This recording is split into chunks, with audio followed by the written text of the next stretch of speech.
लोकसभा चुनाव 2024 के नतीजे आ चुके हैं। बीजेपी के नेतृत्व वाली एनडीए गठबंधन ने तीसरी बार बहुमत हासिल कर ली है। एनडीए गठबंधन ने 292 सीटें जीती हैं। हालांकि बीजेपी अकेले बहुमत के जादुई आंकड़े को नहीं छू पाई है और उसे 240 सीटों पर ही संतोष करना पड़ा है। बीजेपी ने इस बार 400 पार का नारा दिया था, लेकिन पूर्ण बहुमत नहीं मिल पाने की स्थिति में अब बीजेपी को एनडीए गठबंधन के सहयोगियों पर निर्भर रहना पड़ेगा, क्योंकि बीजेपी अकेले अपने दम पर सरकार नहीं बना पाएगी। एनडीए को सरकार बनाने के लिए नीतीश कुमार और चंद्रबाबू नायडू दोनों का साथ चाहिए होगा। मोदी सरकार 3.0 के लिए ये जरूरी हो जाता है कि वो न सिर्फ अपने सहयोगी को साथे रखे, बल्कि उन्हें हमेशा साथ भी रखे। हालांकि बीजेपी के लिए इन दोनों पार्टियों को साथे रखने के लिए कई समझौते करने पड़ेंगे। चुनावी नतीजों के बाद भी ऐसे संकेत मिल रहे हैं कि अभी असली खेला होना बाकी है। लोकसभा चुनाव में जहां विपक्षी इंडिया ब्लॉक ने 234 सीटों पर जीत हासिल की, तो वहीं चंद्रबाबू की टीडीपी 16 सीटों के साथ दूसरी और नीतीश की जेडीयू 12 सीटों के साथ एनडीए में तीसरी सबसे बड़ी पार्टी बन गई है। दोनों ही पार्टियां इस वक्त बीजेपी के लिए जरूरी है। इनके बिना बीजेपी का सरकार बनाना मुश्किल है। ऐसे में सबसे ज्यादा नजरें नीतीश कुमार और चंद्रबाबू नायडू पर टिकी हुई हैं। नीतीश कुमार पाला बदलने में माहिर है।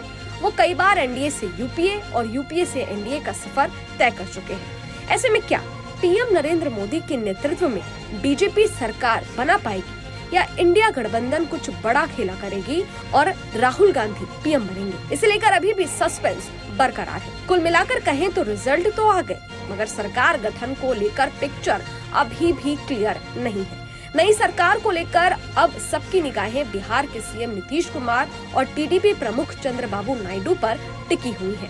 जेडीयू को 12 और टीडीपी को 16 सीटें मिली हैं। एनडीए को बहुमत दिलाने में ये सीटें काफी अहम है। नतीजों के बाद अब सरकार बनाने की कवायद शुरू हो गई है। एक तरफ बीजेपी अपने सहयोगियों के साथ बातचीत कर रही है, तो वहीं विपक्षी इंडिया ब्लॉक भी एक्टिव हो गया है। नतीजों के बाद आज जेडीयू और टीडीपी दिल्ली में बीजेपी को अपना समर्थन पत्र सौंपेंगे, जिसके बाद बीजेपी सरकार बनाने का दावा पेश कर सकती है। इस बीच पीएम मोदी ने आज कैबिनेट की मीटिंग भी बुलाई है। वहीं एनडीए गठबंधन और इंडिया ब्लॉक ने भी अपने सहयोगियों की मीटिंग बुलाई है। हालांकि सूत्रों के मुताबिक विपक्षी गठबंधन इंडिया द्वारा नीतीश कुमार को अपने पाले में किए जाने की कोशिश की जा रही है। इस बीच कल खबर आई थी कि एनसीपी चीफ शरद पवार ने सीएम नीतीश कुमार को फोन किया है। इसके बाद तो सियासी पारा अचानक से चढ़ गया।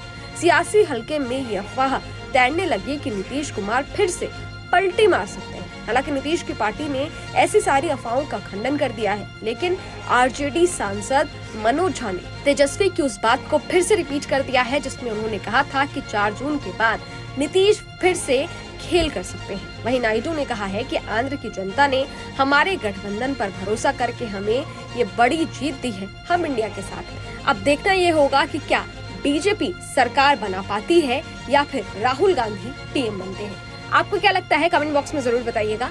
देश और दुनिया की तमाम खबरों के लिए देखते रहिए न्यूज़ नेशन डिजिटल। शुक्रिया।